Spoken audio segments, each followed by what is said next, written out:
Lampu kristal chandelier di Grand Ballroom Hotel mulia berpendar menyilaukan, memantulkan cahaya pada gelas-gelas champagne yang berdenting. Malam itu adalah perayaan ulang tahun ke-25 PT Cakrawala Gemilang, perusahaan konstruksi tempat Bram menjabat sebagai direktur operasional. Bram berdiri tegak, membusungkan dada dalam balutan jas Armani yang baru dibelinya dengan kartu kredit yang limitnya hampir habis. Di sampingnya, Bella melingkarkan tangan posesif di lengan Bram. Wanita itu tersenyum lebar, dagunya diangkat tinggi, matanya memindai ruangan seolah menantang siapa saja untuk menyaingi penampilannya. Sayang, lihat deh istri Pak Direktur Keuangan itu, bisik Bella dengan nada mencibir, bibir merahnya menyunggingkan senyum meremehkan. Gaunnya pasti sewaan. Warnanya norak sekali. Tidak seperti gaunku, kan? Ini sutra impor asli. Bram tertawa kecil, mengecup pipi Bella sekilas. Tentu saja, sayang. Kamu malam ini adalah bintangnya. Tidak ada yang bisa mengalahkan kecantikan istriku. Kamu berlian, dan masa laluku itu cuma kerikil kali. Bella terkikik senang. Ingatannya melayang pada kejadian 3 tahun lalu. Saat ia dengan berani datang ke rumah Bram, menunjuk wajah Kinara, istri sah Bram saat itu, dan mengatakan, sadar diri dong, Mbak. Kamu itu dekil, bau bawang, cuma bisa masak dan nyuci. Bram itu butuh pendamping yang berkelas, yang bisa dibawa ke pesta, bukan pembantu seperti kamu. Kalimat itu masih terasa manis di lidah Bella. Dan malam ini adalah buktinya. Dia berdiri di sini, di puncak sosialita, sementara Kinara pasti sedang menangis di rumah kontrakan sempit atau berjualan gorengan di pinggir jalan. Pikir Bella. Hadirin sekalian, suara MC menggema, memotong keriuhan pesta. Malam ini sangat spesial. Seperti yang kalian tahu, perusahaan kita sempat mengalami krisis tahun lalu. Namun, berkat suntikan dana segar dari Andromeda Group, kita berhasil bangkit. Tepuk tangan membahana. Bram ikut bertepuk tangan dengan antusias. Dia tahu Andromeda Group adalah investor misterius yang menyelamatkan jabatannya, tapi dia belum pernah bertemu pemiliknya. Dan malam ini, lanjut MC dengan nada yang semakin tinggi, untuk pertama kalinya, beliau berkenan hadir di tengah-tengah kita. Mari kita sambut pemilik saham mayoritas sekaligus komisaris utama baru kita, Ibu Kinara Larasati. Hening. Dunia seakan berhenti berputar bagi Bram. Tangannya yang sedang memegang gelas wine membeku di udara. Kinara? Nama pasaran, batin Bram menyangkal panik. Tidak mungkin dia. Bella mengerutkan kening. Kinara? Nama yang kampungan. Siapa sih? Pintu utama ballroom yang setinggi 4 meter terbuka perlahan. Musik orkestra berubah menjadi nada yang dramatis dan agung. Dari balik pintu, siluet seorang wanita muncul. Dia tidak berjalan, dia meluncur. Langkahnya pelan, terukur, dan penuh intimidasi. Wanita itu mengenakan gown off-shoulder berwarna midnight blue rancangan desainer ternama Paris, Elie Saab. Gaun itu memeluk tubuhnya yang ramping sempurna, dengan taburan kristal Swarovski yang berkilauan lembut setiap kali ia bergerak, seolah-olah ia mengenakan langit malam berbintang. Rambutnya yang dulu sering diikat asal-asalan karena sibuk mengurus rumah, kini tergerai indah dengan gaya Hollywood wafes, hitam berkilau dan sehat. Wajahnya dipulas makeup minimalis namun tajam, menonjolkan fitur wajahnya yang ternyata sangat aristokrat. Tidak ada lagi wajah lelah berminyak. Yang ada hanyalah kulit porselein yang terawat mahal. Di lehernya melingkar kalung berlian Harry Winston yang harganya mungkin bisa membeli harga diri Bram dan Bella 100 kali lipat. Bram mundur selangkah, wajahnya pucat pasi seputih kertas. Kakinya gemetar. Kinara? Desisnya tak percaya. Bella melotot. Matanya membelalak lebar, hampir keluar dari rongganya. Dia mengenali wajah itu. Meski sekarang jauh lebih cantik, lebih muda, dan lebih mahal, itu adalah wajah wanita yang dulu ia ludahi dengan kata-kata kasar. Tidak mungkin. Gumam Bella, suaranya tercekat. Itu babu itu. Kinara berjalan melewati kerumunan yang membelah secara otomatis, memberinya jalan bak seorang ratu. Tatapannya lurus ke depan, dingin, tajam, dan menusuk. Ketika Kinara melewati tempat Bram dan Bella berdiri, dia berhenti sejenak. Hanya sedetik. Kinara menoleh perlahan. Aroma parfum Baccarat Rouge yang mewah dan elegan menguar dari tubuhnya, menampar indera penciuman Bella yang hanya memakai parfum diskon. Kinara menatap Bram dari ujung kaki ke ujung kepala, lalu beralih ke Bella. Tidak ada kemarahan di matanya. Yang ada hanya tatapan kasihan. Tatapan seseorang melihat sampah yang tidak pada tempatnya. Sudut bibir Kinara terangkat sedikit. Sebuah seringai tipis yang mengerikan. "Selamat malam, Pak Direktur," sapa Kinara. Suaranya halus, merdu, tapi memiliki otoritas yang membuat bulu kuduk Bram meremang. Dan Nyonya Bella. Gaun yang berusaha keras. Sayang sekali, fittingnya kurang pas di bagian pinggang. Tanpa menunggu jawaban, Kinara kembali melangkah maju, meninggalkan Bram yang mulutnya menganga dan Bella yang wajahnya merah padam menahan malu dan amarah. CEO perusahaan, Pak Handoko, bergegas menyambut Kinara dengan membungkuk hormat. "Selamat datang, Bu Kinara. Kehormatan besar bagi kami."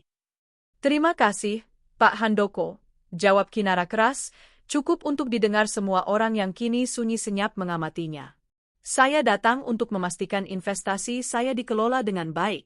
Saya dengar, ada banyak biaya operasional yang tidak efisien belakangan ini, terutama untuk gaya hidup jajaran direksi." Mata Kinara melirik tajam ke arah Bram lagi. Bisik-bisik mulai terdengar di seluruh ruangan. "Itu Bu Kinara? Cantik sekali. Itu mantan istrinya Pak Bram kan? Gila, nyesel banget pasti si Bram. Lihat istri barunya Pak Bram, kebanting banget. Kayak majikan sama asisten. Investor terbesar? Tamatlah riwayat Pak Bram." Bella mendengar semua bisikan itu. Telinganya berdenging. Dia yang tadi merasa paling bersinar, kini merasa kerdil.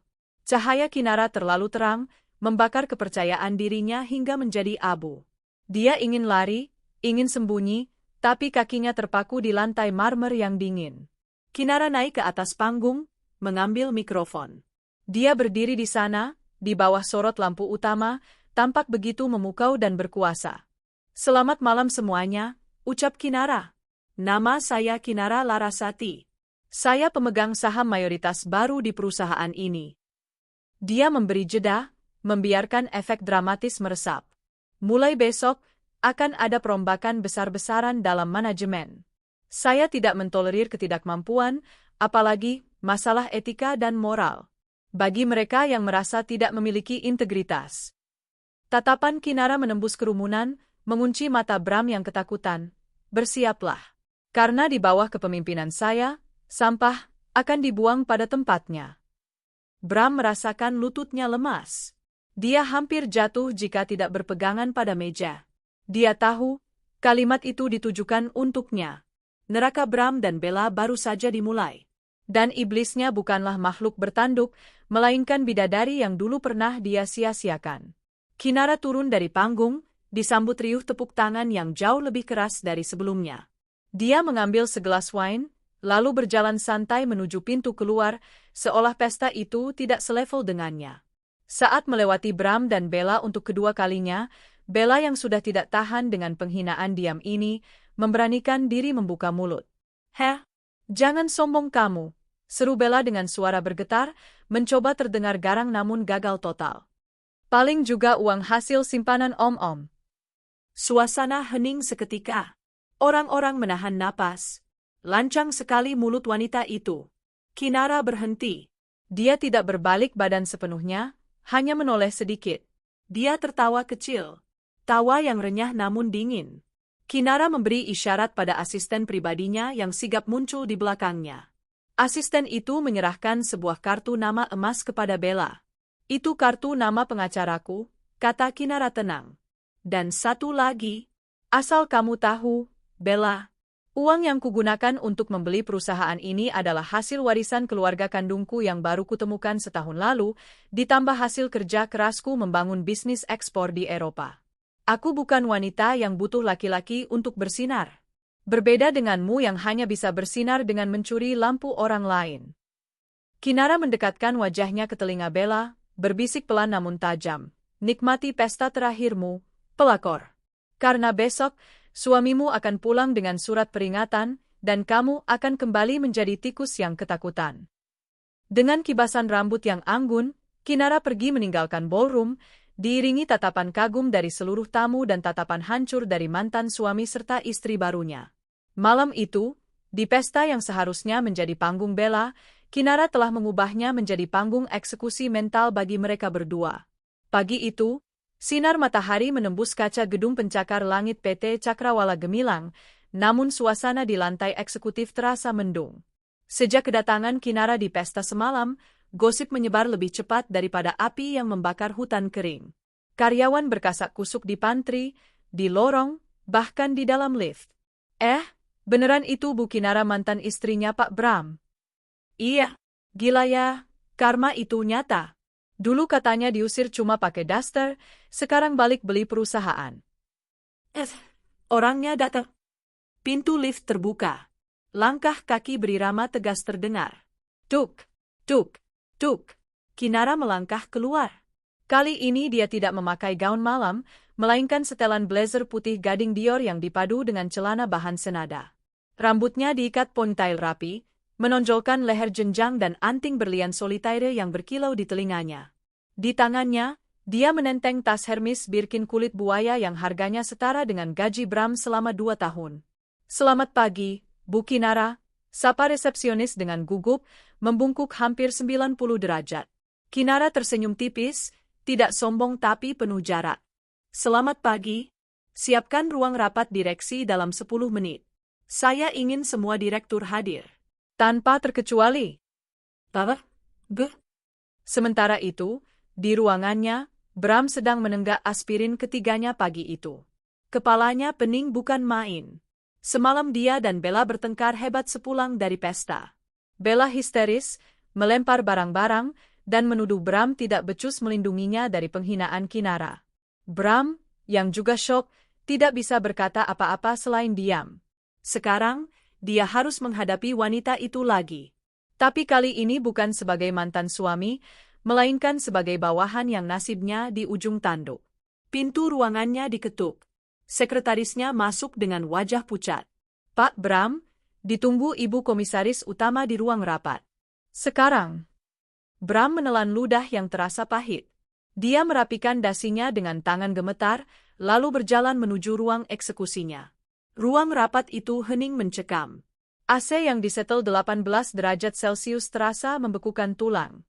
Kinara duduk di kursi paling ujung, kursi yang biasanya diduduki oleh Pak Handoko, CEO perusahaan. Pak Handoko kini duduk di samping kanannya, tampak tegang. Bram masuk terakhir. Dia mencoba tersenyum percaya diri, tapi gagal total. Selamat pagi, Bu Komisaris.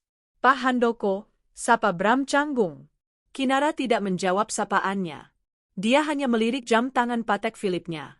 Anda terlambat 2 menit, Direktur Operasional. Silakan duduk. Bram duduk di kursinya dengan perasaan seperti duduk di atas paku. Baik, kita mulai, buka Kinara. Dia tidak basa-basi. Dia membuka iPad Pro di hadapannya dan menampilkannya ke layar proyektor besar.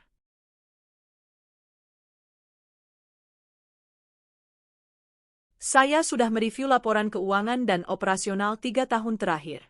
Dan saya menemukan banyak sekali kejanggalan, ujar Kinara, matanya menatap tajam ke arah Bram. Layar proyektor menampilkan grafik menurun tajam dan tabel-tabel merah. Proyek apartemen Skyview, baca Kinara. Terlambat 6 bulan dari jadwal. Biaya membengkak 40% dari anggaran awal. Penanggung jawab, Bramantio. Kinara menatap Bram. Bisa jelaskan, Pak Bram? Kemana perginya 40% dana tambahan itu? Material yang digunakan kualitas rendah, pekerja sering mogok karena gaji telat, tapi anggaran ludes. Bram tergagap. Keringat dingin mulai menetes di pelipisnya. Itu, ada kenaikan harga bahan baku mendadak, Bu. Inflasi? Bohong, potong Kinara dingin. Dia menekan tombol di iPad-nya, menampilkan data harga pasar. Harga semen dan baja stabil di periode itu. Justru ada tren penurunan. Alasan lain? Bram terdiam. Dia tidak bisa bilang kalau sebagian dana itu bocor untuk membiayai liburan mewahnya ke Eropa bersama Bella tahun lalu atau untuk membeli mobil sport yang dia pamerkan di Instagram. Dan proyek jembatan Citra, lanjut Kinara, tak memberi ampun. Mangkrak 2 bulan. Laporan menyebutkan kendala perizinan. Tapi saya cek ke dinas terkait, izin sudah keluar setahun lalu. Masalahnya ada di vendor yang Anda tunjuk. Layar menampilkan nama vendor, CV. Bella Cantika. Ruangan itu menahan napas. Semua orang tahu itu nama istri baru Bram. CV Bella Cantika, Kinara membaca dengan nada geli. Perusahaan supplier yang baru berdiri 2 bulan sebelum tender, tidak punya track record, alamat kantornya ruko kosong, tapi memenangkan tender senilai 5 miliar rupiah. Pak Bram, apakah ini yang disebut profesionalisme? Wajah Bram merah padam. Dia merasa ditelanjangi di depan semua rekan kerjanya. Direktur lain mulai berbisik-bisik sambil geleng-geleng kepala. Ini konflik kepentingan yang sangat kasar, Pak Bram, ujar Pak Handoko, akhirnya bersuara. Dia juga baru tahu detail ini karena selama ini Bram menutupinya dengan rapi. Saya bisa jelaskan? Bram mencoba membela diri, suaranya parau. Tidak perlu, potong Kinara tajam. Dia menutup iPad-nya dengan bunyi klak yang keras. Mulai hari ini, semua wewenang tanda tangan Pak Bram saya bekukan. Audit forensik akan dilakukan menyeluruh terhadap semua proyek yang Anda pegang. Jika ditemukan bukti penggelapan dana sepeser pun, saya tidak akan segan memprosesnya ke jalur hukum. Penjara, Pak Bram. Bukan sekadar pemecatan. Kata, penjara, menggema di ruangan itu. Kaki Bram lemas seketika di bawah meja. Rapat selesai. Kecuali Pak Bram, silakan kembali bekerja. Pak Bram, Anda tetap di sini. Saya belum selesai dengan Anda. Satu persatu direktur lain keluar ruangan dengan cepat, tak berani menatap mata Bram. Mereka takut ikut terseret. Kini hanya tinggal Kinara dan Bram di ruangan besar itu. Bram menatap Kinara, tatapannya campuran antara marah dan memohon. Kinara, tega kamu? Kita pernah menikah 5 tahun. Kamu mau menghancurkan hidupku? Kinara tertawa. Tawa yang getir. Dia berdiri, berjalan perlahan mendekati Bram. Menghancurkan hidupmu? Oh, Bram, kamu terlalu percaya diri. Kamu yang menghancurkan hidupmu sendiri. Kinara mencondongkan tubuhnya, menatap lurus ke manik mata Bram. Ingat saat aku sakit demam tinggi dan kamu malah pergi dinner sama Bella? Ingat saat aku memohon kamu jangan ceraikan aku karena aku tidak punya siapa-siapa, dan kamu bilang, itu bukan urusanku lagi? Ingat saat Bella melempar koper bajuku ke halaman saat hujan deras? Mata Kinara berkilat basah, tapi bukan karena air mata kesedihan, melainkan amarah yang sudah mengkristal. Aku tidak sedang menghancurkanmu, Bram. Aku sedang mengajarmu pelajaran yang mahal tentang konsekuensi. Sementara itu, di lobi kantor, sebuah mobil Honda CR-V merah berhenti di depan pintu masuk. Bella turun dengan gaya bat selebriti. Dia mengenakan dress pendek bermotif macan tutul dan kacamata hitam besar, meski hari mendung. Di tangannya, dia membawa rantang makanan susun 3 yang mahal. Bella berniat membawakan makan siang untuk Bram. Dia ingin menunjukkan pada semua orang di kantor itu bahwa dialah nyonya direktur yang berkuasa, istri yang perhatian, sekaligus menandai wilayahnya agar Kinara tahu diri. Bella melangkah angkuh menuju gate karyawan. Biasanya dia langsung nyelonong masuk atau satpam akan membukakan pintu khusus untuknya. Namun hari ini, saat dia hendak melewati pos keamanan, 2 orang satpam berbadan tegap menghalanginya. Maaf, Bu Bella. Ibu tidak diperbolehkan masuk, ujar salah satu satpam dengan tegas namun sopan. Bella menurunkan kacamata hitamnya, menatap satpam itu dengan jijik. Apa? Kamu gila ya? Kamu nggak kenal saya? Saya istri Pak Bram, direktur operasional. Minggir. Bella mencoba menerobos, tapi lengan satpam yang kokoh menahannya. Maaf, Bu. Ini perintah langsung dari komisaris utama. Orang yang tidak berkepentingan dilarang masuk ke area kantor, termasuk keluarga karyawan. Komisaris utama? Bella mendengus. Maksudmu si Kinara itu? Heh, bilang sama bos barumu yang sok kuasa itu, dia nggak berhak melarang saya. Ini kantor suami saya juga. Suara Bella yang melengking menarik perhatian orang-orang di lobi. Karyawan, kurir paket, dan tamu perusahaan mulai menonton drama gratis itu. Tolong jangan buat keributan, Bu. Atau kami terpaksa menyeret ibu keluar, ancam satpam itu. Berani kamu sentuh saya laporin Bram biar kamu dipecat, teriak Bella histeris. Dia merasa harga dirinya diinjak-injak. Dulu dia dipuja di sini, disapa dengan hormat, sekarang dia diperlakukan seperti pengemis. Tiba-tiba, telepon di meja resepsionis berbunyi. Resepsionis mengangkatnya, mendengarkan sebentar, lalu wajahnya berubah pucat. Dia memanggil satpam lewat handi talkie. Pak, perintah dari atas. Kalau Bu Bella tidak mau pergi dalam hitungan 3, panggil polisi. Tuduhannya membuat keributan di properti pribadi. Satpam itu mengangguk. Dia menatap Bella. Ibu dengar sendiri. 1. Bella terbelalak. Polisi? Kinara benar-benar gila. Tuh? Bella membanting rantang makanannya ke lantai. Isinya, sayur lodeh dan ayam goreng, tumpah berantakan mengotori lantai marmer lobi yang mengkilap. Kuah santan membanjiri sepatu mahalnya. Sialan kalian semua.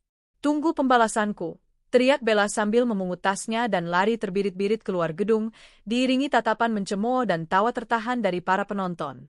Dari lantai 20, di balik kaca ruang rapat, Kinara berdiri memandang ke bawah. Dia tidak bisa mendengar teriakan Bella, tapi dia bisa melihat wanita itu lari seperti tikus yang disiram air panas. Bram, yang masih duduk lemas di kursi rapat, tidak tahu menahu kalau istrinya baru saja dipermalukan di lobi kantornya sendiri. Kinara berbalik, menatap Bram lagi. Oh ya, satu lagi, Pak Bram, tolong bilang pada istri Anda. Jangan pernah datang ke kantor ini lagi kalau tidak mau dijemput mobil patroli. Dan bersihkan kotoran yang dia buat di lobi. Biaya cleaning service akan dipotong dari gaji Anda bulan ini. Kinara melangkah keluar ruangan, meninggalkan Bram yang menunduk dalam, memegang kepalanya yang serasa mau pecah. Rapat neraka baru saja usai, tapi penyiksaan yang sesungguhnya baru saja dimulai. Bella memacu mobilnya dengan kecepatan tinggi, membelah jalanan Jakarta yang macet. Hatinya panas membara. Diusir oleh satpam di depan banyak orang adalah penghinaan terbesar dalam hidupnya. Sial, sial, umpat Bella sambil memukul setir. Awas kamu, Kinara. Mentang-mentang baru kaya, kamu pikir bisa menginjak-injak aku. Napasnya memburu. Dia butuh pelampiasan. Bagi Bella, pelampiasan terbaik saat stres adalah belanja. Retail terapi selalu berhasil memperbaiki moodnya. Membayangkan dirinya membeli barang-barang mahal yang dulu hanya bisa diimpikan orang-orang seperti Kinara membuatnya merasa kembali di atas. Dia mengarahkan mobilnya menuju Plaza Indonesia. Tujuannya 1. Velvet Rose Boutique, butik langganan eksklusif yang menjual dress-dress impor limited edition. Sambil berjalan menuju butik, ingatan Bella melayang ke kejadian 3 tahun lalu. Kejadian yang selalu membuatnya tersenyum puas setiap kali mengingatnya. Kilas balik, 3 tahun lalu. Sore itu, Kinara sedang berjalan kaki menyusuri trotoar depan Plaza Indonesia. Dia memakai daster batik yang sudah agak pudar warnanya, ditutupi kardigan rajut yang benangnya mulai terurai. Wajahnya polos tanpa makeup, terlihat lelah. Di tangannya, dia membawa bungkusan plastik berisi obat untuk ibunya yang sedang sakit. Tiba-tiba, langkah Kinara terhenti. Di balik kaca etalase besar Velvet Rose Boutique, dia melihat Bram. Suaminya. Bram sedang tertawa lebar, merangkul pinggang seorang wanita muda yang cantik dan modis. Itu Bella. Kinara mematung. Hatinya hancur berkeping-keping. Bram bilang dia sedang lembur mengejar target proyek, tapi ternyata dia sedang lembur menghabiskan uang belanja mereka. Kinara, didorong rasa sakit dan nekat, masuk ke dalam butik itu. Bunyi lonceng pintu membuat semua orang menoleh. Pelayan toko yang rapi menatap Kinara dengan pandangan aneh. Satpam hampir menghalanginya, mengira Kinara pengemis. Bram, panggil Kinara lirih. Bram terkejut bukan main. Wajahnya pucat sesaat, lalu berubah merah padam karena malu.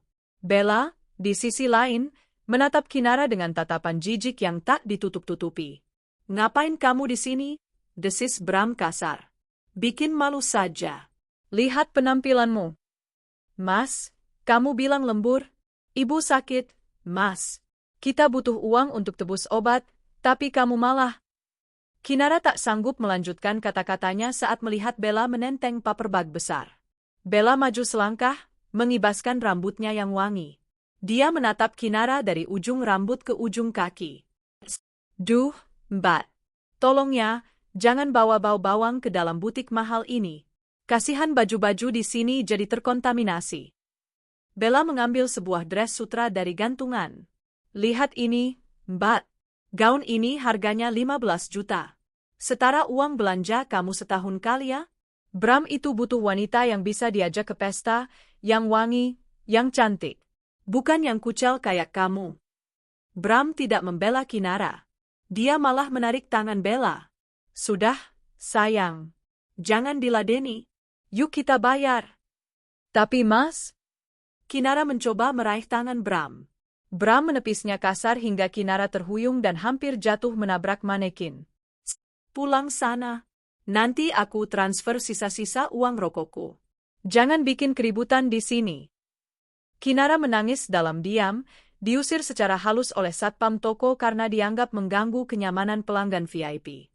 Dia pulang dengan hati yang mati, sementara Bram dan Bella tertawa-tawa melanjutkan belanja mereka. Kembali ke masa kini. Bella tersenyum sinis mengingat kenangan itu. Ya, dia adalah pemenangnya. Kinara hanyalah masa lalu yang menyedihkan. Dengan langkah percaya diri, Bella mendorong pintu kaca Velvet Rose Boutique. Aroma aromaterapi lavender yang mewah menyambutnya. Selamat siang, seru Bella lantang, berharap disambut dengan antusias seperti biasanya.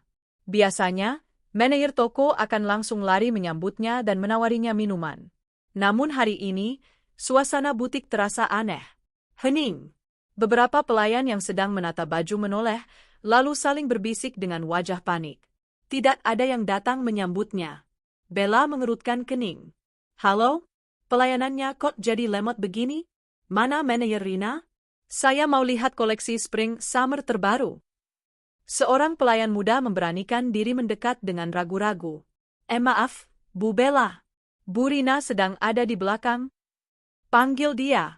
Saya mau coba dress merah yang dipajang di etalase depan. Itu pasti pas buat saya, perintah Bella sambil berjalan menuju rak baju New Arrival. Tangannya baru saja hendak menyentuh sebuah gaun sutra halus ketika sebuah suara dingin menghentikannya. Jangan sentuh gaun itu dengan tangan kotormu. Bella tersentak. Suara itu, dia sangat mengenalnya. Dari balik tirai ruang fitting VVIP, keluarlah sosok wanita anggun. Kinara. Kali ini Kinara mengenakan midi dress hitam elegan dengan sabuk Gucci di pinggangnya. Dia duduk santai di sofa beludru merah, menyesap secangkir teh Earl Grey, seolah dia adalah ratu di istana itu. Di sampingnya berdiri manajer Rina yang tampak menunduk takut. Kinara, mata Bella membelalak. Ngapain kamu di sini? Menguntit aku ya? Kinara meletakkan cangkir tehnya perlahan. Bunyi denting cangkir bertemu tatakan piring terdengar nyaring di ruangan yang sunyi itu. Menguntit. Kinara tersenyum miring. Dunia tidak berputar di sekitarmu, Bella. Kebetulan sekali kamu datang. Aku baru saja selesai menandatangani akta jual beli. Jual beli apa? Tanya Bella bodoh. Kinara berdiri, merentangkan tangannya sedikit. Butik ini. Velvet Rose Boutique. Aku membelinya 1 jam yang lalu. Bella ternganga. Apa? Kamu bohong? Tanya saja Rina, ujar Kinara santai. Manajer Rina mengangguk cepat, wajahnya pucat. Benar, Bu Bella. Bu Kinara sekarang adalah pemilik baru Velvet Rose dan seluruh cabangnya di Jakarta. Kaki Bella terasa lemas. Tempat pelariannya, surga belanjanya, kini milik musuh bebuyutannya? Kenapa? Kaget. Kinara berjalan mendekati Bella. Bunyi heelsnya menggema, seolah menghitung mundur sisa harga diri Bella. Ingat 3 tahun lalu, Bella? Di tempat ini, di titik kamu berdiri sekarang, kamu menghinaku. Kamu bilang aku tidak pantas masuk ke sini karena aku bau bawang dan miskin. Kinara berhenti tepat di depan wajah Bella. Sekarang, roda berputar. Aku pemilik tempat ini. Dan sebagai pemilik, aku punya hak untuk memilih siapa pelanggan yang boleh masuk. Kinara menoleh pada Rina. Rina, apa aturan baru yang baru saja saya tetapkan 5 menit lalu? Rina menelan ludah, lalu berkata dengan suara bergetar, "Aturan nomor 1, dilarang melayani, menjual, atau mengizinkan masuk saudari Bella ke dalam butik ini selamanya." Status keanggotaan VIP Bu Bella dicabut permanen dan di-blacklist dari seluruh jaringan toko. Wajah Bella berubah dari merah menjadi ungu karena marah dan malu. Kamu nggak bisa lakukan ini. Ini diskriminasi. Aku punya uang. Aku mau beli." Bella nekat menyambar gaun merah yang tadi diincarnya. "Aku beli ini sekarang. Nih kartu kreditku." Kinara tertawa pelan, lalu memberi isyarat mata pada satpam. Dua orang satpam berbadan besar, satpam yang sama yang dulu mengusir Kinara, kini mendekat ke arah Bella. "Uangmu tidak laku di sini, Bella," bisik Kinara dingin. "Kamu pikir uang bisa membeli kelas? Tidak. Sekarang, silakan keluar sebelum aku minta satpam menyeretmu seperti sampah. Persis seperti yang kalian lakukan padaku dulu." "Lepasin. Jangan pegang-pegang." Bella meronta saat satpam memegang lengannya. "Kinara, awas kamu. Aku adukan ke Bram," jerit Bella histeris saat dia digiring keluar pintu. Kinara hanya menatapnya datar. "Silakan. Adukan pada suami pengangguranmu itu." Pintu kaca tertutup, memisahkan Kinara yang berdiri anggun di dalam butik mewah, dengan Bella yang terlempar ke trotoar panas di luar, ditonton oleh orang-orang yang lalu lalang. Di dalam butik, Kinara menghela napas panjang. Beban di dadanya sedikit terangkat. Dia menoleh ke arah manajer Rina yang masih gemetar. "Bakar gaun yang tadi dipegang dia," perintah Kinara datar. "Aku tidak suka barang daganganku bekas dipegang pelakor." "Babak, Bu." Kinara menatap pantulan dirinya di cermin besar. Bayangan wanita lusuh 3 tahun lalu itu sudah hilang, digantikan oleh wanita besi yang tak terkalahkan. Namun, jauh di lubuk hatinya, dia tahu ini belum selesai. Bram masih harus membayar lebih mahal. Beberapa hari setelah insiden di butik, Bram pulang ke rumah dengan wajah berseri-seri.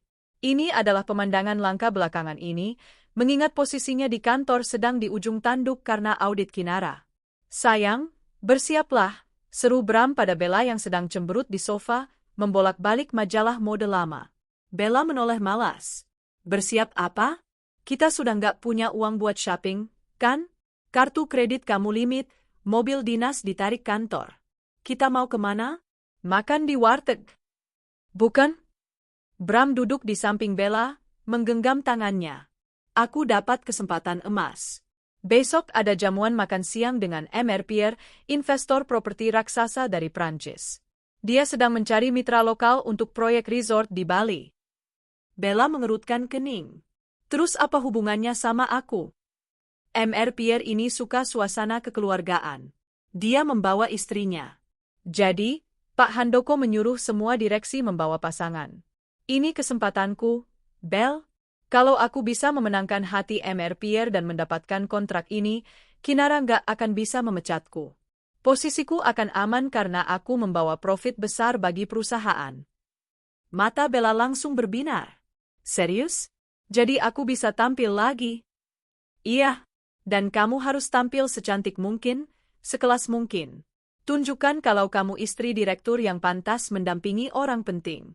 Bikin Mr. Pierre dan istrinya terkesan." Bella tersenyum lebar.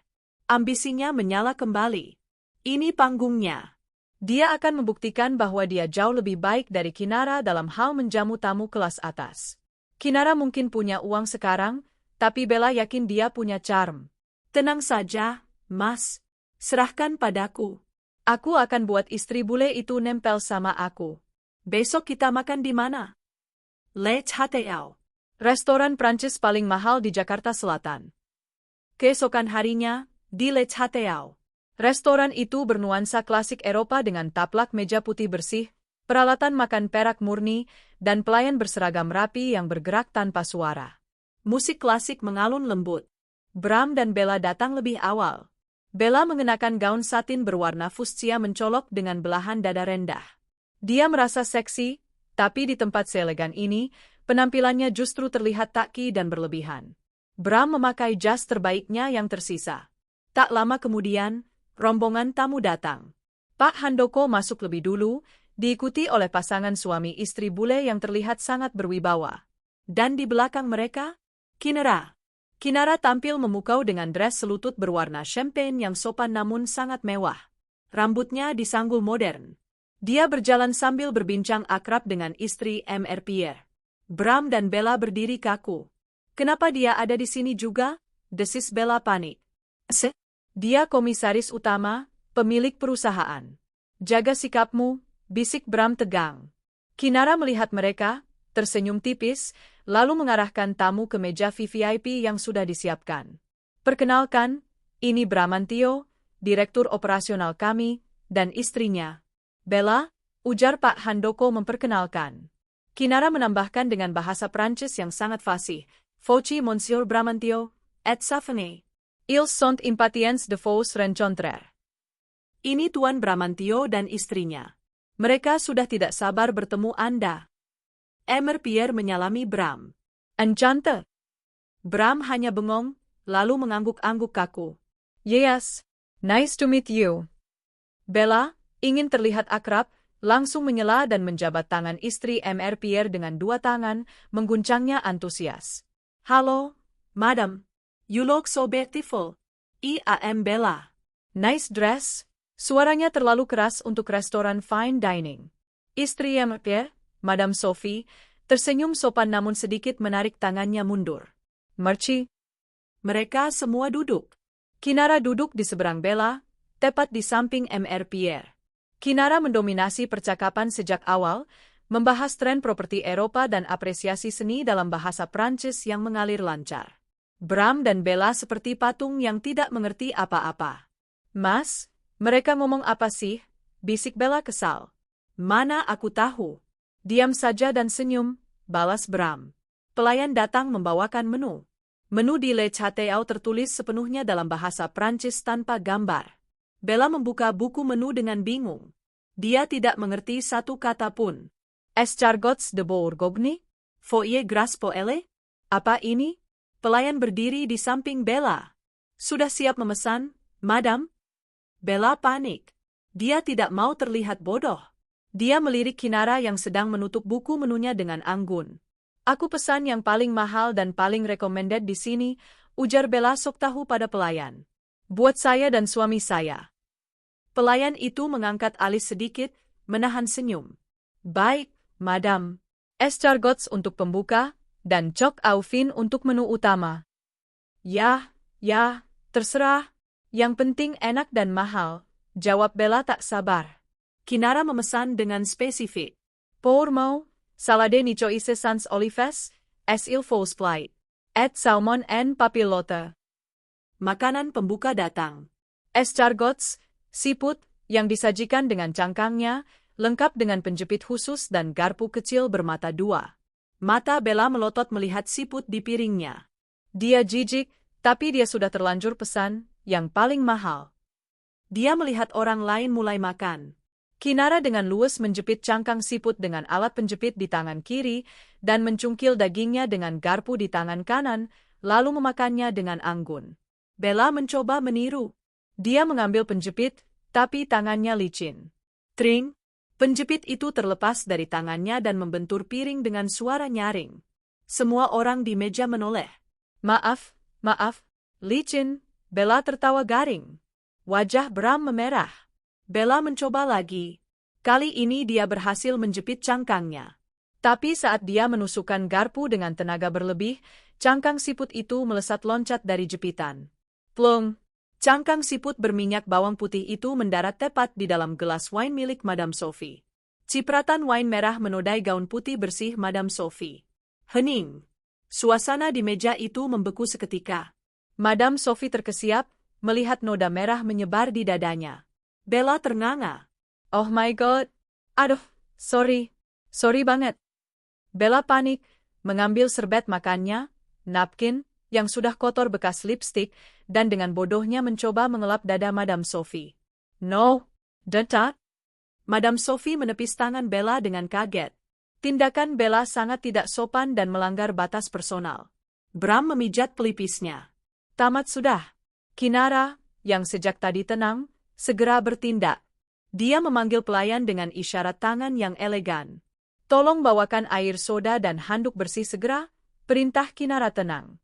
Lalu dia beralih pada Madame Sophie, berbicara lembut dalam bahasa Prancis, meminta maaf atas kecelakaan kecil yang disebabkan oleh ketidaktahuan tamunya. Kinara berdiri, membantu membersihkan noda itu dengan cekatan dan profesional, tanpa menyentuh area sensitif. Setelah situasi agak tenang, Kinara kembali duduk dan menatap Bella sambil tersenyum miring. "Bella," ucap Kinara pelan namun tajam, menggunakan bahasa Indonesia agar semua staf lokal juga dengar. "Di restoran fine dining, ada aturan dasar. Jangan pernah menyentuh tamu lain sembarangan, apalagi dengan serbet kotor. Dan jika kamu tidak tahu cara memakan hidangan tertentu, bertanyalah. Jangan sok tahu. Itu membuatmu terlihat menyedihkan." Wajah Bella merah padam seperti kepiting rebus. Air mata malu menggenang di pelupuk matanya. Pierre berdeham, lalu berbicara pada Kinara dalam bahasa Inggris. "Mrs. Kinara, saya sangat terkesan dengan penanganan Anda. Tapi maaf, saya merasa kurang nyaman melanjutkan makan siang dengan keributan ini." Dia melirik Bella dengan pandangan tidak suka. "Saya mengerti, Pierre," jawab Kinara. "Bagaimana jika Anda dan istri pindah ke ruang privat di balkon? Saya akan menemani Anda. Biarkan Tuan Bram dan istrinya menikmati sisa siput mereka di sini." "Ide bagus," Pierre berdiri, menggandeng istrinya. Pak Handoko buru-buru ikut. Sebelum pergi, Kinara mencondongkan tubuh ke arah Bram. "Kesempatan emasmu baru saja terbang bersama siput itu, Bram," bisik Kinara dingin. "Makanlah. Aku yang traktir. Anggap saja salam perpisahan untuk karirmu." Rombongan VIP itu pergi meninggalkan meja. Kini tinggal Bram dan Bella berdua di meja besar yang penuh makanan mewah itu. Orang-orang di meja sebelah memandang mereka sambil berbisik-bisik dan tertawa kecil. "Kamu?" Bram mendesis, suaranya bergetar menahan amarah yang meledak-ledak. "Kamu benar-benar memalukan." "Mas, aku nggak sengaja." Bella membela diri sambil terisak. "Alatnya licin. Lagian kenapa sih makan bekicot aja ribet banget?" "Diam kamu," bentak Bram cukup keras hingga pelayan menoleh. "Kamu menghancurkan segalanya. Kontrak itu satu-satunya harapanku. Sekarang Pierre pasti membenciku karena istriku kampungan." "Kok kamu nyalahin aku? Kamu yang ngajak aku ke sini." "Tutup mulutmu. Makan tuh siput." Bram melempar serbetnya ke meja dengan kasar, lalu berdiri dan pergi meninggalkan Bella sendirian. Bella duduk terpaku, air matanya menetes merusak makeup tebalnya. Di depannya, hidangan siput mahalnya sudah dingin. Dia melihat sekeliling, semua mata memandangnya dengan tatapan mencemooh. Tatapan yang sama yang dulu sering dia berikan pada Kinara. Hari itu, di tengah kemewahan Le Chateau, Bella merasakan betapa pahitnya menjadi orang yang tidak diinginkan dan tidak berkelas. Dia mencoba menjadi ratu, tapi mahkotanya ternyata terbuat dari plastik yang mudah patah. Sementara di ruang privat, Kinara tertawa renyah bersama Pierre, menandatangani kontrak kerjasama jutaan dolar, sambil menikmati kemenangan yang terasa lebih lezat daripada foie gras di piringnya. Setelah kegagalan memalukan di Le Chateau, nasib Bram di kantor benar-benar di ujung tanduk. Tidak ada kontrak, tidak ada bonus, dan yang terburuk, tidak ada ampun dari Kinara. Pagi itu, Bram duduk di meja kerjanya dengan perasaan was-was. Sejak tadi pagi, rekan-rekan kerjanya menatapnya dengan pandangan aneh. Beberapa berbisik sambil menunjuk-nunjuk. Pintu ruangannya terbuka kasar tanpa diketuk. Masuklah HRD Manager, Pak Eko, diiringi dua orang staf keamanan. "Pak Bram," sapa Pak Eko dingin. "Ada apa ini, Pak Eko? Kenapa bawa satpam?" tanya Bram tersinggung. "Saya membawa surat keputusan dari Dewan Komisaris." Pak Eko meletakkan sebuah amplop coklat tebal di meja Bram. "Berdasarkan hasil audit awal dan evaluasi kinerja, termasuk insiden kemarin yang mempermalukan perusahaan di depan investor asing, manajemen memutuskan untuk menonaktifkan sementara jabatan Anda sebagai direktur operasional." "Apa?" Bram berdiri, menggebrak meja. "Kalian tidak bisa melakukan ini. Saya sudah 10 tahun mengabdi di sini." "Ini keputusan mutlak Ibu Komisaris Utama," jawab Pak Eko datar. "Selama masa penonaktifan ini, gaji Anda ditahan." Dan sesuai kebijakan perusahaan, semua fasilitas yang melekat pada jabatan direktur harus dikembalikan. Sekarang juga? Fasilitas apa? Mobil dinas Toyota Alphard dan apartemen penthouse di Sudirman yang Anda tempati. Kunci mobil dan kunci apartemen harus diserahkan hari ini. Anda diberi waktu 24 jam untuk mengosongkan apartemen. Jantung Bram serasa berhenti berdetak. Apartemen itu adalah simbol statusnya. Bella sangat membanggakan apartemen itu di media sosial. Kalau mereka diusir, mau tinggal di mana? Rumah lamanya sudah dijual untuk membiayai gaya hidup mewah Bella. Tapi saya butuh waktu. 24 jam itu tidak masuk akal, protes Bram panik. Itu bukan urusan kami. Ini kuncinya, Pak Eko menunjuk kunci mobil Alphard di meja Bram. Dan tolong serahkan kartu akses apartemen. Dengan tangan gemetar, Bram menyerahkan kunci-kunci itu. Rasanya seperti menyerahkan nyawanya sendiri. Terima kasih. Satpam akan mengawal Bapak membereskan barang-barang pribadi di ruangan ini. Setelah itu, Bapak dilarang memasuki area kantor tanpa izin tertulis. Diiringi tatapan iba sekaligus puas dari para karyawan, Bram berjalan keluar gedung membawa kardus berisi barang-barangnya. Dia harus pulang naik taksi online, bukan disupiri mobil mewah lagi. Sesampainya di apartemen, Bram mendapati Bella sedang santai maskeran sambil menonton Netflix di TV 60 inci mereka. Mas, kok udah pulang? Tumben, tanya Bella tanpa menoleh. Mobil kamu mana? Kok nggak kedengeran suaranya? Bram meletakkan kardus barangnya dengan kasar di lantai. Wajahnya kusut. Kita harus pergi. Sekarang. Bella melepas maskernya, menatap Bram bingung. Pergi kemana? Liburan? Asik dong. Bukan liburan, bodoh, bentak Bram frustrasi. Kita diusir. Fasilitas apartemen ditarik kantor. Mobil juga sudah diambil. Gajiku ditahan. Kita bangkrut, Bel. Bella ternganga. Hah? Diusir? Nggak mungkin. Mas bercanda kan? Ini kan apartemen kita. Ini apartemen dinas, Bella. Dan karena ulahmu kemarin menumpahkan siput ke baju istri investor, Kinara punya alasan kuat buat memecatku. Kok nyalahin aku lagi? Bella berdiri, mulai histeris. Kamu yang gak becus kerja. Masa direktur dipecat sama mantan istri sendiri? Lawan dong, Mas. Lawan pakai apa? Dia yang punya saham. Dia yang punya uang. Sekarang cepetin. Kita cuma punya waktu sampai besok pagi sebelum satpam gedung mengusir kita paksa. Kepanikan melanda.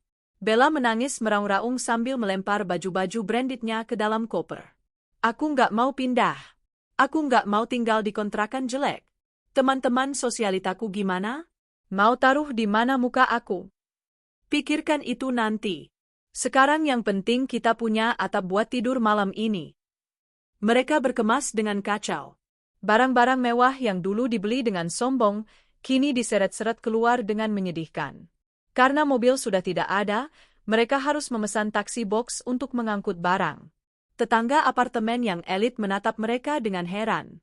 Satpam apartemen yang dulu hormat pada Bella, kini menatap curiga, memastikan mereka tidak membawa kabur inventaris apartemen seperti TV atau kulkas. Maaf, Bu. TV itu milik unit. Tidak boleh dibawa, tegur satpam saat Bella mencoba menyuruh kuli angkut membawa TV besar itu. Ini saya yang beli, bohong Bella. Ada stiker inventarisnya, Bu. Tolong jangan mempersulit, tegas satpam. Bella menjerit frustrasi. Dia terpaksa meninggalkan banyak barang karena tidak muat di mobil box dan tidak boleh dibawa. Malam itu, mereka pindah ke sebuah rumah kontrakan kecil di pinggiran Jakarta, daerah yang padat dan bising. Kontrakan itu lembab, ket temboknya mengelupas, dan hanya punya satu kamar tidur sempit tanpa AC. Bella masuk ke dalam rumah itu sambil menutup hidung. Bau apek. Mas, aku nggak bisa tidur di sini. Panas. Banyak nyamuk. Syukuri aja masih bisa tidur, sentak Bram yang kelelahan mengangkat koper. Uang tabungan kita menipis. Kartu kreditku sudah diblokir semua sama ban karena telat bayar. Ini satu-satunya yang masuk budget. Ini semua gara-gara kamu. Bella mendorong dada Bram. Coba dulu kamu nggak cerain Kinara, pasti hidup kamu nggak hancur gini. Tapi kalau kamu nggak cerain dia, kamu nggak bakal dapetin aku yang cantik ini. Cantik tapi bikin melarat buat apa? Bram meledak. Kinara memang nggak seksi kayak kamu, tapi dia bawa hoki. Dia pintar ngatur uang. Nggak kayak kamu, cuma bisa habisin uang buat tas-tas nggak guna ini. Bram menendang salah satu koper berisi tas branded Bella. Berani kamu hina aku. Bella menjambak rambut Bram. Malam pertama mereka di neraka baru itu dihabiskan dengan pertengkaran hebat. Suara piring pecah dan teriakan mereka terdengar sampai ke tetangga sebelah. Di kejauhan, di penthouse pribadinya yang mewah, Kinara duduk santai sambil melihat laporan dari orang suruhannya. Foto-foto Bram dan Bella yang sedang mengangkut barang ke mobil box tergeletak di meja marmernya. Kinara menyesap red wine-nya perlahan. Baru mobil dan apartemen, Bram, gumam Kinara pelan. Tunggu sampai kamu sadar kalau teman-teman palsumu juga akan meninggalkanmu. Dia mengambil ponselnya, menelpon seseorang. Halo? Blokir semua akses Bram ke proyek-proyek sampingan yang dia punya. Pastikan tidak ada satupun vendor yang mau memberinya utang. Buat dia benar-benar kering. Kinara menutup telepon. Senyumnya tidak pernah sepuas ini. Dulu, dia yang menangis diusir dari rumah. Sekarang, dia yang memegang kendali atas atap siapa yang akan menaungi kepala mantan suaminya.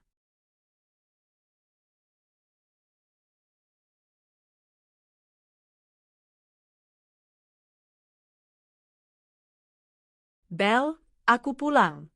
Nih, aku bawakan makan malam. Prang, sebuah gelas melayang dan pecah tepat di samping kepala Bram. Bram terlonjak kaget. Dia melihat Bella berdiri di tengah ruangan dengan mata merah menyala dan rambut acak-acakan. Kamu dari mana, Mas? Teriak Bella. Kan tadi aku bilang cari uang. Cari uang atau cari mantan? Bella maju, mendorong dada Bram keras-keras. Aku lihat semuanya, Bram. Aku ikuti kamu. Aku lihat kamu berlutut di kaki perempuan itu. Aku dengar kamu bilang aku parasit. Aku dengar kamu mau ceraikan aku. Wajah Bram pucat pasi. Kamu mengikutiku? Iya. Kenapa? Kaget borokmu ketahuan? Bella tertawa histeris, tawa yang menyakitkan. Kurang ajar kamu ya. Aku sudah korbankan masa mudaku buat kamu.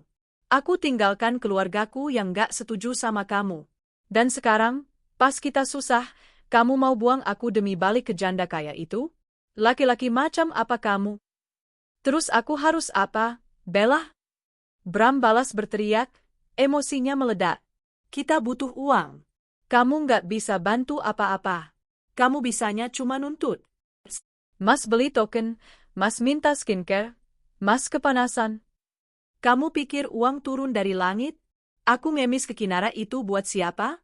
Buat kita makan juga. Jangan bawa-bawa aku. Bella meludah ke lantai. Kamu ngemis karena kamu masih cinta sama dia kan? Atau karena kamu sadar kamu nggak becus jadi laki-laki tanpa uang dia? Jaga mulutmu. Apa? Mau pukul? Pukul nih. Bella menantang, menyodorkan wajahnya. Kamu pikir aku takut? Asal kamu tahu ya, Bram. Kalau bukan karena kamu direktur, aku juga nggak sudi sama duda kayak kamu. Sekarang kamu cuma pengangguran miskin. Kalau aku sampah, kamu apa? Lalat yang nempel di sampah. Pertengkaran itu semakin liar. Kata-kata kasar berhamburan, saling menyakiti, membongkar semua aib dan penyesalan yang selama ini terpendam. Rumah tangga yang dibangun di atas perselingkuhan dan materi itu kini retak seribu, hancur berkeping-keping. Malam itu, Bella tidur di lantai ruang tamu tanpa alas, menangis sampai matanya bengkak. Bram duduk di teras sempit, menghabiskan rokok terakhirnya dengan tatapan kosong. Mereka masih berstatus suami istri, tapi hati mereka sudah menjadi musuh. Dan nun jauh di sana, di apartemen mewahnya, Kinara tidur nyenyak di atas kasur king size-nya yang empuk. Dia tidak perlu melakukan apa-apa lagi. Dia cukup duduk diam dan menonton dua orang yang dulu menyakitinya saling menghancurkan satu sama lain. Karma sedang bekerja dengan cara yang paling puitis. Pagi itu, suasana di rumah kontrakan sempit itu hening namun penuh ketegangan.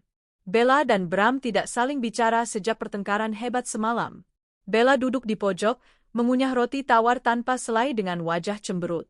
Bram, di sisi lain, menatap layar ponselnya yang retak dengan putus asa.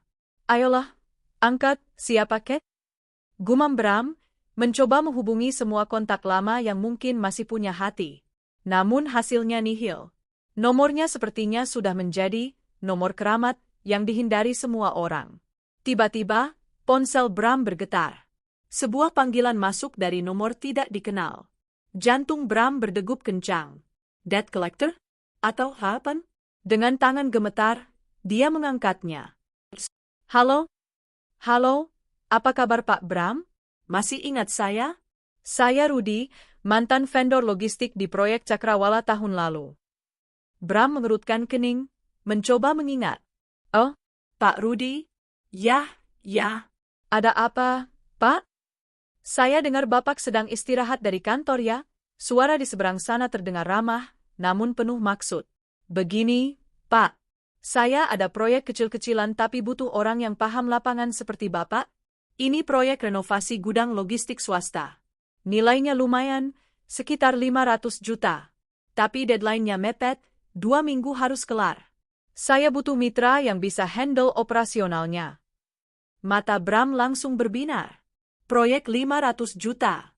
Kalau dia bisa ambil keuntungan 20 hingga 30%, itu artinya dia bisa dapat 150 juta dalam 2 minggu. Itu cukup untuk menyewa apartemen lagi dan membungkam mulut Bella. Saya tertarik, Pak. Sangat tertarik, seru Bram antusias. Kapan kita bisa ketemu? Nanti siang di kedai kopi dekat stasiun. Kita bahas detailnya. Tapi ada satu syarat, Pak. Karena ini proyek rush, saya butuh Bapak talangi dulu biaya material awal. Nanti setelah termin pertama cair minggu depan, langsung saya ganti plus bonus. Semangat Bram sedikit surut. Talangan? Berapa? Sekitar 50 juta saja, Pak. Buat beli semen dan besi. Bram terdiam. 50 juta? Uang dari mana? Tabungannya sudah nol. Tapi ini kesempatan emas. Dia tidak boleh melepaskannya. Otaknya berputar cepat. Oke, Pak Rudy. Saya usahakan. Kita ketemu nanti siang. Bram menutup telepon. Dia menoleh ke arah Bella yang masih cemberut. Tatapannya jatuh ke leher Bella. Kalung emas putih dengan liontin berlian kecil. Itu hadiah ulang tahun Bella tahun lalu, satu-satunya perhiasan mahal yang belum sempat dijual karena Bella menyembunyikannya mati-matian. Bram mendekati Bella dengan senyum manis yang dipaksakan. Bel, sayang. Bella menepis tangan Bram. Ngapain? Mau minta maaf? Basi. Bukan. Dengerin dulu. Aku baru dapat tawaran proyek. Nilainya 500 miliar. Mata Bella melebar sedikit. Hah? Serius? Jangan halu kamu. Serius? Ini temanku, Pak Rudy. Dia butuh bantuanku. Keuntungannya bisa buat kita pindah dari neraka ini, Bel. Kita bisa sewa apartemen lagi, kamu bisa belanja lagi. Terus masalahnya apa? Tanya Bella curiga. Masalahnya, aku butuh modal awal. Cuma 50 juta. Minggu depan langsung balik 2 kali lipat. Bella langsung menyilangkan tangan di dada. Jangan harap aku jual kalung ini. Ini sisa harga diriku, Bram. Bram berlutut, memegang tangan Bella. Bel, tolonglah, ini investasi. Kamu mau selamanya tinggal di sini? Digigit nyamuk? Makan nasi bungkus? Kalau proyek ini jalan, aku janji belikan kalung yang lebih besar. Semua? Bella bimbang. Tawaran hidup enak kembali sangat menggiurkan. Dia sudah muak dengan kemiskinan ini. Awas ya kalau kamu bohong. Kalau uangnya hilang, aku potong, itu emu, ancam Bella. Dengan berat hati, Bella melepaskan kalung itu. Bram menyambarnya dengan cepat, matanya berkilat penuh kemenangan. Dia segera menggadaikan kalung itu dan mendapatkan uang tunai 45 juta. Sisanya dia pinjam dari pinjaman online ilegal dengan bunga mencekik, saking yakinnya dia akan sukses. Siang itu, Bram bertemu Pak Rudy. Proyek disepakati. Bram merasa dirinya kembali menjadi Pak Direktur. Dia mulai bekerja dengan gila-gilaan. Namun, Sifat dasar Bram yang serakah dan ingin cepat untung mulai muncul. Karena terdesak ingin profit maksimal untuk membayar hutang dan memuaskan Bella, Bram mulai bermain curang. Pak, semennya kita pakai yang kualitas standar aja ya? Yang grade C, besinya juga kita kurangi diameternya dikit. Nggak bakal ketahuan kok, kan cuma gudang, perintah Bram pada tukang-tukang yang dia pekerjakan. Dia memalsukan kwitansi pembelian. Dia melaporkan beli bahan kualitas A seharga 50 juta, padahal dia beli kualitas C seharga 30 juta. Selisih 20 juta dia kantongi langsung untuk jajan dan pamer ke Bella. Lihat nih, Bel. Bram melempar segepok uang hasil korupsi material ke kasur. Baru hari ketiga udah cair segini. Kamu percayakan sama suamimu yang hebat ini? Bella menjerit senang, langsung mengambil uang itu. Mas Bram emang top. Gitu dong, jadi laki tuh harus pintar cari duit. Mereka merayakan kemenangan kecil itu dengan makan enak di restoran seafood, lupa bahwa uang itu adalah hasil kecurangan yang fatal. Seminggu berlalu. Proyek selesai tepat waktu. Bram merasa sangat bangga. Dia menghubungi Pak Rudi untuk menagih pelunasan termin.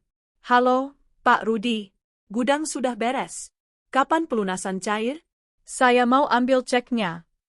Oh, bagus sekali Pak Bram. Silakan datang ke kantor pemilik gudang langsung ya. Mereka mau inspeksi terakhir sekalian serah terima pembayaran. Alamatnya saya kirim. Bram dengan percaya diri meminjam kemeja tetangga agar terlihat rapi. Dia berangkat ke alamat yang dituju, membayangkan cek ratusan juta di tangannya. Gedung itu ternyata adalah sebuah kantor hukum ternama. Bram agak bingung, tapi dia berpikir mungkin pemilik gudangnya adalah pengacara kaya. Dia masuk ke ruang rapat. Di sana sudah duduk Pak Rudi dengan wajah pucat. Dan di ujung meja, duduklah sosok yang sangat dia kenal. Kinara. Di samping Kinara, duduk dua orang pengacara berwajah garang dan seorang polisi. Kaki Bram lemas seketika. Kinara? Ngapain kamu di sini? Kinara tersenyum dingin. Selamat datang, kontraktor Bram. Silakan duduk. Ini jebakan? Desis Bram, menatap Pak Rudi dengan nyalang. Pak Rudi hanya menunduk, tidak berani menatap Bram. Pak Rudi ini adalah salah satu pegawai kepercayaanku yang dulu sempat kamu pecat semena-mena, Bram, jelas Kinara santai. Dia dengan senang hati membantuku, menguji integritasmu. Pengacara Kinara membuka sebuah map tebal. Saudara Bramantio. Anda dikontrak untuk renovasi gudang milik PT Andromeda Logistik, anak perusahaan Ibu Kinara, dengan spesifikasi teknis yang sangat ketat. Dalam kontrak yang Anda tanda tangani, yang mungkin tidak Anda baca dengan teliti karena terlalu nafsu melihat angka, tertulis jelas klausul anti korupsi dan standar keamanan. Pengacara itu melemparkan foto-foto bukti ke meja. Kami sudah melakukan uji laboratorium terhadap beton dan besi yang Anda pasang. Semuanya di bawah standar. Anda menggunakan besi banci dan campuran semen yang rapuh. Ini bukan hanya penipuan, tapi juga membahayakan nyawa pekerja. Selain itu, tambah pengacara satunya, kami punya bukti kwitansi palsu yang Anda buat. Markup harga hingga 200%. Ini tindak pidana penggelapan dan pemalsuan dokumen. Wajah Bram pucat pasi, keringat dingin mengucur deras. Tapi ini kan proyek kecil, bisa kita bicarakan kekeluargaan? Kekeluargaan? Kinara tertawa renyah. Bram, kamu itu tidak pernah belajar? Kamu pikir aku kasih proyek ini buat bantu kamu? Aku kasih ini buat kasih kamu tiket one way ke penjara. Polisi yang sejak tadi diam mulai berdiri dan mengeluarkan borgol. Saudara Bramantio, Anda kami tangkap atas tuduhan penipuan, penggelapan, dan pemalsuan dokumen. Anda punya hak untuk diam. Enggak mungkin. Kinara, tolong, jangan lakukan ini. Bram berteriak histeris saat polisi memiting tangannya dan memasangkan borgol besi yang dingin. Kinara, kita punya masa lalu. Toh. Kinara berdiri, berjalan mendekati Bram yang sudah tidak berdaya. Dia menatap mata mantan suaminya itu dalam-dalam. Justru karena masa lalu itulah aku melakukan ini, Bram. Anggap saja ini pelunasan atas semua air mata yang dulu aku keluarkan. Selamat menikmati Hotel Prodeo. Kudengar makanannya lebih buruk dari nasi bungkus di kontrakanmu. Bram diseret keluar ruangan sambil meronta-ronta, meneriakkan nama Kinara dan Bella bergantian. Kinara menghela napas, lalu menoleh pada Pak Rudi. Kerja bagus, Pak Rudi. Bonus Bapak sudah saya transfer. Dan terima kasih sudah membantu membersihkan sampah. Di luar gedung, matahari bersinar terik, namun bagi Bram, masa depannya sudah gelap gulita. Sementara di kontrakan, Bella sedang asik mematut diri di cermin dengan baju baru yang dia beli pakai uang hasil korupsi Bram, tidak sadar kalau sebentar lagi polisi akan mengetuk pintunya untuk menyita barang bukti. Siang itu, di rumah kontrakan, Bella sedang bersenandung riang. Dia baru saja membeli make-up baru dari uang yang diberikan Bram kemarin. Dia merasa hidupnya akan kembali normal. Bram sudah mendapatkan proyek, uang mengalir lagi, dan dia bisa kembali pamer di media sosial. Nanti kalau Bram pulang bawa cek pelunasan, aku mau minta pindah ke apartemen lagi gumam Bella sambil memoleskan lipstik merah menyala. Tok, tok, tok, pintu kontrakan digedor keras. Sebentar, sabar dong, teriak Bella kesal. Pasti si Bram lupa bawa kunci lagi. Dasar pikun. Bella berjalan menuju pintu dengan langkah santai. Dia membuka pintu, siap mengomel. Mas, kamu tuh kebiasaan?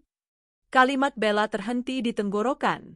Di depannya bukan Bram, melainkan 3 orang polisi berseragam lengkap dan 2 orang berpakaian preman. Tetangga-tetangga kontrakan sudah berkerumun menonton dengan wajah penasaran. Selamat siang. Apakah benar ini kediaman saudara Bramantio? Tanya salah satu polisi dengan tegas. Kaki Bella gemetar. Iya, Pak. Ada apa ya? Kami dari kepolisian. Kami membawa surat perintah penggeledahan dan penyitaan barang bukti terkait kasus penipuan dan penggelapan yang dilakukan suami Anda, saudara Bramantio. Suami Anda sudah kami tahan di kantor polisi. Dunia Bella serasa berputar. Apa? Ditahan? Nggak mungkin. Suami saya lagi kerja proyek. Betul, Bu. Proyek itulah yang bermasalah. Kami mendapat laporan bahwa uang hasil kejahatan tersebut digunakan untuk membeli barang-barang di rumah ini. Silakan minggir, kami harus memeriksa. Tanpa menunggu jawaban Bella, para polisi itu masuk. Mereka mulai menggeledah lemari, laci, dan tas-tas Bella. Tunggu, jangan sentuh itu. Itu tas saya. Jerit Bella histeris saat seorang polisi mengambil tas branded yang baru dia beli kemarin. Ini dibeli dengan uang hasil kejahatan, Bu. Kami sita sebagai barang bukti, jawab polisi itu datar. Bella menangis meraung-raung di pojok ruangan. Dia melihat satu persatu barang berharganya, baju baru, sepatu, tas, bahkan sisa uang tunai yang ada di dompetnya, dimasukkan ke dalam kantong plastik barang bukti. Pak, jangan ambil uang itu. Itu buat makan saya, mohon Bella. Maaf, Bu. Ini prosedur. Dalam waktu 1 jam, rumah kontrakan itu kembali kosong. Yang tersisa hanya baju-baju lama Bella yang kusam. Polisi pergi, meninggalkan Bella yang terduduk lemas di lantai yang dingin, dikelilingi tatapan mencemooh para tetangga. Rasain tuh pelakor. Makanya jangan sombong, celetuk salah satu ibu-ibu tetangga dengan suara keras. Udah miskin, belagu, suaminya maling lagi. Lengkap deh, timpal yang lain. Bella menutup telinganya. Dia merasa malu, hancur, dan sendirian. Tapi di atas segalanya, dia merasa marah. Marah pada Bram. Sore harinya, Bella mendatangi kantor polisi. Bukan untuk memberi dukungan, tapi untuk melampiaskan kemarahannya. Di ruang jenguk, Bram duduk dengan wajah kusut. Bajunya masih kemeja pinjaman tetangga yang kini sudah lecek. Matanya sembab. Saat melihat Bella datang, secercah harapan muncul di matanya. Bella, sayang, syukurlah kamu datang, seru Bram, mencoba meraih tangan Bella lewat jeruji pemisah. Tolong aku, Bel, cari pengacara. Hubungi teman-temanmu. Aku dijebak Kinar. Bella tidak menyambut tangan Bram. Dia berdiri bersedekap dengan tatapan dingin yang mematikan. Cari pengacara pakai apa, Bram? Pakai daun, sembur Bella. Semua uang disita polisi. Barang-barangku diambil. Aku diusir dari kontrakan karena belum bayar bulan depan. Kamu benar-benar laki-laki pembawa sial. Bram ternganga. Bel, kok kamu ngomong gitu? Aku lakukan ini semua demi kamu. Demi kita? Demi aku? Hah? Kamu cuma bikin aku malu. Bella mendekatkan wajahnya ke jeruji. Dengar ya, Bram. Aku nikah sama kamu karena aku pikir kamu direktur kaya. Aku pikir kamu bisa jamin hidupku. Ternyata, kamu cuma benalu. Kamu bodoh, nggak punya skill, dan sekarang narapidana. Bella? Air mata Bram menetes. Aku mantan suami, potong Bella tajam. Mulai detik ini, kita cerai. Aku nggak sudi punya suami napi koruptor. Jangan harap aku bakal jenguk kamu lagi. Busuklah kamu di dalam sana. Bella, jangan tinggalkan aku. Aku nggak punya siapa-siapa lagi, teriak Bram histeris. Tapi Bella sudah berbalik badan dan berjalan keluar tanpa menoleh sedikit pun. Dia meninggalkan Bram yang meraung-raung memanggil namanya, merasakan pengkhianatan yang sama persis seperti yang dulu dia lakukan pada Kinara. Karma telah berputar sempurna. Keluar dari kantor polisi, Bella berdiri di pinggir jalan dengan bingung. Hari sudah mulai gelap. Dia tidak punya uang, tidak punya rumah, dan tidak punya tujuan. Dia merogoh saku celananya, mengambil ponsel. Dia mencoba menghubungi teman-teman sosialitanya dulu. Halo, Siska? Ini Bella, aku lagi ada masalah nih, boleh nggak aku numpang di apartemenmu semalam aja? Suara di seberang sana terdengar ragu. Aduh, Bel, maaf ya. Bukan nggak mau bantu, tapi aku baru lihat postingan Bu Kinara di Instagram. Dia nge-tag kamu dan Bram soal kasus penipuan itu. Suamiku bilang jangan dekat-dekat sama kalian dulu, takut kebawa masalah hukum. Sorry ya. Klik. Telepon ditutup. Bella mencoba menelepon yang lain. Halo, Reni? Sorry Bel, gue lagi di luar kota.